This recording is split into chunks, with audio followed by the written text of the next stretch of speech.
이정호는 마지막 도서카드를 정리하며 깊은 한숨을 내쉬었다.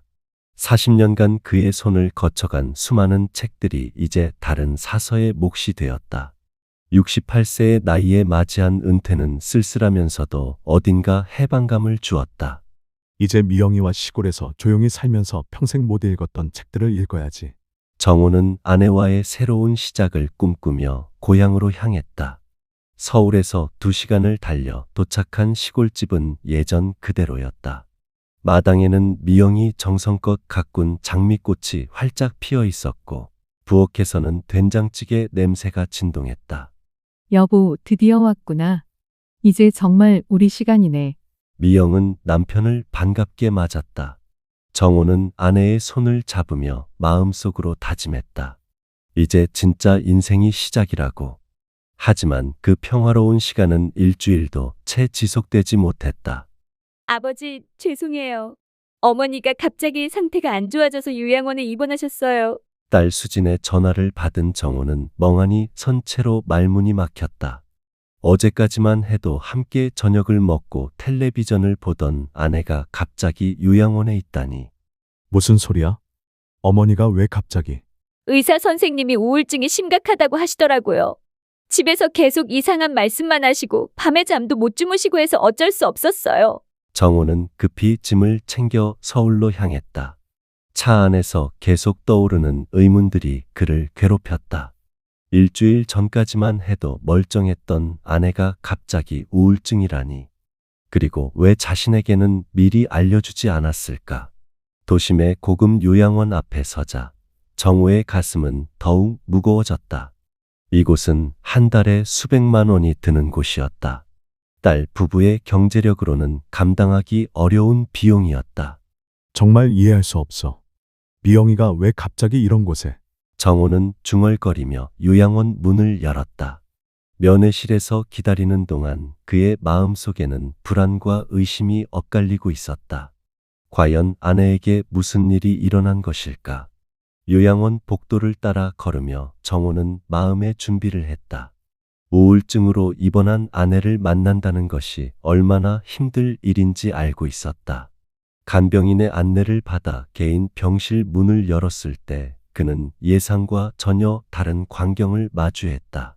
창가에 앉아 책을 읽고 있던 미영이 고개를 들었다. 그녀의 눈빛은 맑았고 표정은 평소와 다름없이 온화했다. 정호는 순간 말문이 막혔다. 이것이 심각한 우울증 환자의 모습이란 말인가? 여보, 왔구나. 많이 놀랐지? 미영은 남편을 보며 쓴웃음을 지었다. 그 웃음에는 체념과 안쓰러움이 섞여 있었다. 정호는 아내에게 다가가 손을 잡으며 조심스럽게 물었다. 미영아, 내가 왜 여기에 있는 거야? 수진이가 우울증이 심하다고 했는데. 미영은 주변을 살피더니 목소리를 낮추었다. 마치 누군가 엿듣고 있을까 봐 걱정하는 듯했다. 당신, 내가 정신이 이상한 것 같아? 정호는 아내의 또렷한 눈빛을 보며 고개를 저었다. 40년을 함께 산 아내였다. 그녀가 정상인지 아닌지는 한눈에 알 수 있었다. 전혀. 오히려 평소보다 더 맑아 보이는데. 미영은 한숨을 쉬며 창밖을 바라보았다. 그리고 나지막하게 말을 이어갔다. 나도 처음엔 이해할 수 없었어. 왜 갑자기 수진이가 병원에 가자고 했는지, 왜 의사가 나를 우울증 환자라고 진단했는지. 정호는 아내의 말을 듣고 있노라니 등골이 서늘해졌다. 뭔가 석연치 않은 일이 벌어지고 있다는 직감이 들었다. 그런데 여기 와서 생각해보니 알겠더라. 이게 다 계획된 일이었어. 미영은 남편의 손을 꽉 잡으며 속삭였다. 당신 몰래 말이야. 수진이와 사위가 우리 땅 문제로 나한테 계속 얘기했어. 내 명의로 된 그 반 말이야. 담보로 잡아서 돈을 빌리고 싶다는 거였어. 정호의 얼굴이 굳어졌다. 시골집 뒤편의 그 밭은 미영의 아버지가 남겨주신 유일한 유산이었다. 비록 크지는 않지만 도시 개발이 예정된 지역이라 꽤 값어치가 나가는 땅이었다. 나는 당연히 반대했지. 그 땅은 우리가 늙어서 정말 어려울 때를 위해 남겨둔 거잖아. 그랬더니 며칠 뒤부터 내가 이상한 말을 한다고 정신이 흐려진다고 하더라고. 미영의 목소리에는 분노와 배신감이 섞여 있었다. 정호는 주먹을 꽉 쥐었다. 믿었던 딸이 이런 짓을 했다니. 그래서 지금 여기 있는 거구나. 내가 계속 반대하니까 아예 나를 여기로 보내버린 거야. 우울증이라는 진단서까지 만들어서 말이야. 정호는 분노로 떨리는 목소리로 물었다. 그럼 의사는 뭐라고 해? 의사야 수진이가 가져온 진단서 보고 그냥 믿는 거지. 나는 아무리 멀쩡하다고 해도 가족들이 우울증이라고 하니까. 미영은 창밖을 보며 한숨을 내쉬었다. 정호는 아내의 손을 더욱 꽉 잡으며 다짐했다. 이 상황을 반드시 해결하겠다고. 요양원을 나서는 정호의 발걸음은 무거웠다. 아내의 말이 사실이라면 지금까지 믿어왔던 가족이라는 개념이 송두리째 흔들리는 일이었다. 하지만 섣불리 판단하기보다는 직접 확인해 보기로 했다. 정호는 우선 요양원 입원 절차를 담당한 의사를 찾아갔다. 중년의 정신과 의사는 차트를 뒤적이며 설명했다. 환자분의 따님께서 직접 오셔서 어머님의 상태를 자세히 설명해 주셨습니다. 심각한 우울 증상과 함께 피해망상까지 보인다고 하시더군요. 의사의 말을 들으며 정호는 소름이 돋았다. 피해망상이라니. 미영이 땅 문제를 걱정하는 것을 피해망상으로 포장한 것이었다. 혹시 직접 진료를 보신 건 아니시죠? 가족분이 워낙 자세히 설명해 주셔서, 그리고 이런 경우 가족들이 더 정확한 정보를 갖고 있는 경우가 많거든요. 정호는 더 이상 듣고 싶지 않았다. 의사조차 딸의 거짓말에 속아 넘어간 것이 분명했다. 집으로 돌아온 정호는 미영의 서류함을 뒤졌다. 혹시 땅 관련 서류에 이상한 점이 있을까 싶어서였다. 그리고 놀라운 사실을 발견했다. 미영 명의의 토지 등기부등본 사본이 여러 장 있었고, 그중 하나에는 근저당권 설정을 위한 서류 준비 과정이 적혀 있는 메모까지 있었다. 이미 이렇게까지 준비를 해놨구나. 정호의 손이 떨렸다.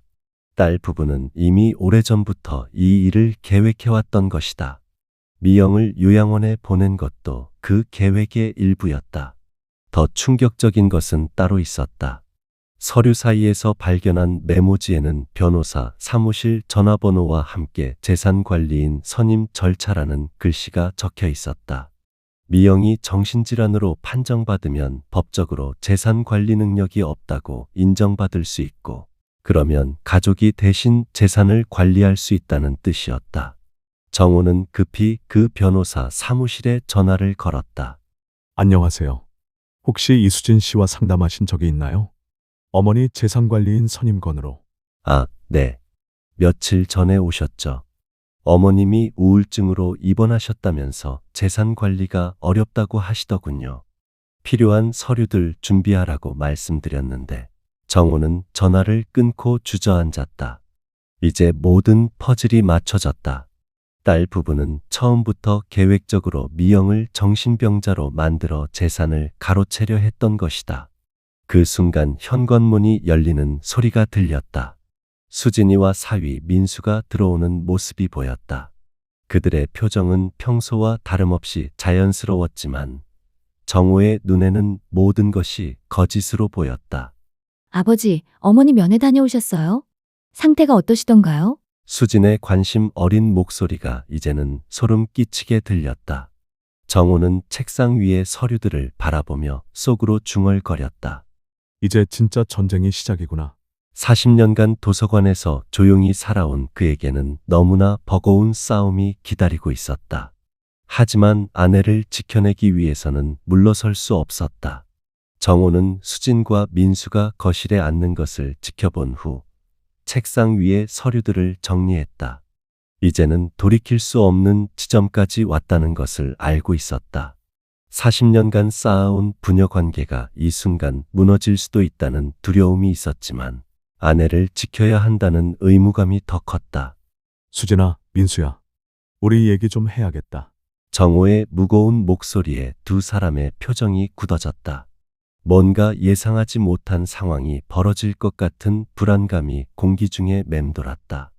어머니가 정말 우울증인가? 정호는 직선적으로 물었다. 더 이상 돌려서 말할 기분이 아니었다. 수지는 당황한 기색을 보이며 대답했다. 아버지, 무슨 말씀이세요? 어머니가 이상한 말씀을 많이 하셔서. 이상한 말.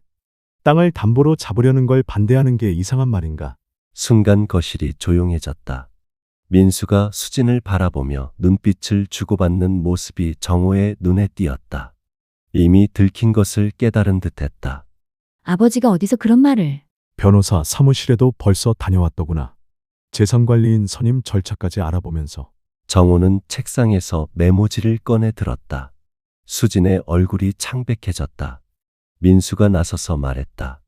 그의 목소리에는 더 이상 숨길 것이 없다는 듯한 개방감이 있었다. 아버지, 저희가 그렇게 한 데는 다 이유가 있어요. 지금 제 사업이 정말 어려운 상황이거든요. 몇 개월만 버티면 되는데. 그래서 내 아내를 정신병자로 만든 거냐? 정호의 목소리가 떨렸다. 분노와 배신감이 뒤섞인 감정이 터져 나왔다. 수진이 울먹이며 말했다. 아버지, 저희도 어쩔 수 없었어요. 집까지 날릴 뻔했다고요. 그 땅은 어차피 저희가 상속받을 거 아니에요? 미리 좀 써도 되잖아요. 미리 써도 된다고? 그게 내가 할 말이냐? 정호는 딸을 바라보며 참담함을 느꼈다. 언제부터 이 아이가 이렇게 변한 것일까? 부모의 재산을 당연한 것으로 여기는 모습이 낯설고 슬펐다. 어머니는 지금도 멀쩡하시다. 우울증 같은 건 전혀 없어. 아버지가 뭐라 하세요? 요즘 어머니가 얼마나 이상하신데. 이상한 게 아니라 당연한 반응이야. 자기 재산을 함부로 쓰려는 걸 반대하는 게 왜 이상해? 민수가 목소리를 높였다. 그동안 참고 있던 본심이 드러나기 시작했다. 아버지, 솔직히 말씀드릴게요. 요즘 시대에 그런 식으로 재산 꽁꽁 묶어두고 계시면 안 되는 거 아니에요? 저희도 살아야 하는데. 내가 사는 것과 우리 재산이 무슨 상관이야? 상관없어요? 저희가 망하면 수진이도 손자들도 다 어떻게 되는데요? 거실에는 고함 소리가 울려 퍼졌다. 정호는 이런 민수의 모습을 처음 봤다. 평소 예의 바르고 조용했던 사위가 이렇게 변할 줄은 몰랐다. 수진이 두 사람 사이에서 울기 시작했다. 그만해요, 다들. 이러면 안 되잖아요. 하지만 이미 선을 넘어버린 상황이었다. 정호는 딸을 바라보며 차분하게 말했다. 수진아, 내가 선택해야 해. 내 어머니를 요양원에서 내보내고 이 모든 일을 정리할 것인가? 아니면 정말로 가족을 포기할 것인가? 수진은 울면서 남편을 바라봤다. 그리고 아버지를 바라봤다. 40년간 쌓아온 가족의 신뢰가 한순간에 무너지는 순간이었다. 그날 밤 정호는 잠들 수 없었다. 거실에서 벌어진 격렬한 대화 후 딸 부부는 아무 말 없이 집을 나갔다. 수진의 마지막 표정이 계속 뇌리에 맴돌았다. 울음을 삼키며 아버지를 바라보던 그 눈빛에는 원망과 절망이 뒤섞여 있었다. 새벽이 되어서야 정호는 결심을 굳혔다. 이 문제를 법적으로 해결하기 위해서는 전문가의 도움이 필요했다. 그는 아는 변호사에게 연락을 취했다. 요양원에서 정신과 재검진을 받으시게 하는 게 우선입니다. 부당한 입원이라는 것을 증명해야 하거든요. 변호사의 조언에 따라 정호는 독립적인 정신과 전문의를 찾아갔다. 미영에 대한 재검진 결과는 명확했다. 환자분께는 우울증이나 기타 정신질환의 징후가 전혀 보이지 않습니다. 오히려 또래에 비해 인지능력이 뛰어나신 편이네요. 새로운 진단서를 들고 요양원으로 향하는 길에 정호의 휴대폰이 울렸다. 수진이었다. 아버지, 저희가 잘못했어요. 목소리가 잠겨 있었다. 며칠간 울었던 흔적이 역력했다. 수진아, 민수가 회사를 정리하기로 했어요. 더 이상 아버지와 어머니께 짐이 될 수는 없다고. 정호는 차를 세우고 딸의 말을 들었다. 어머니를 집으로 모시세요. 저희가 모든 절차를 취소할게요. 변호사한테도 이미 얘기했어요. 수진아, 너희들도 힘들었겠지만 아니에요, 아버지. 저희가 정말 잘못한 거예요. 부모님 재산에 손 떼려고 했던 것도, 어머니를 그런 식으로 아픈 사람으로 만들려고 했던 것도. 수진의 울음소리가 들려왔다. 정호의 마음도 무너져 내렸다. 그런데 아버지, 한 가지만 물어봐도 될까요? 그래, 말해봐. 저희를 용서해 주실 수 있으세요? 정호는 오랫동안 말을 하지 못했다. 40년간 키워온 딸이었다. 비록 잘못된 선택을 했지만 그 바탕에는 가족을 지키려는 절박함이 있었다는 것을 이해할 수 있었다. 수진아, 가족이란 게 뭔지 아니? 아니요. 서로 힘들 때 기대는 것도 가족이지만 서로의 선택을 존중하는 것도 가족이야. 내가 어려울 때 도움을 요청했다면 아버지가 거절했겠니? 그런데 저희는 그래, 너희는 잘못된 방법을 택했어. 하지만 이제라도 깨달았잖아.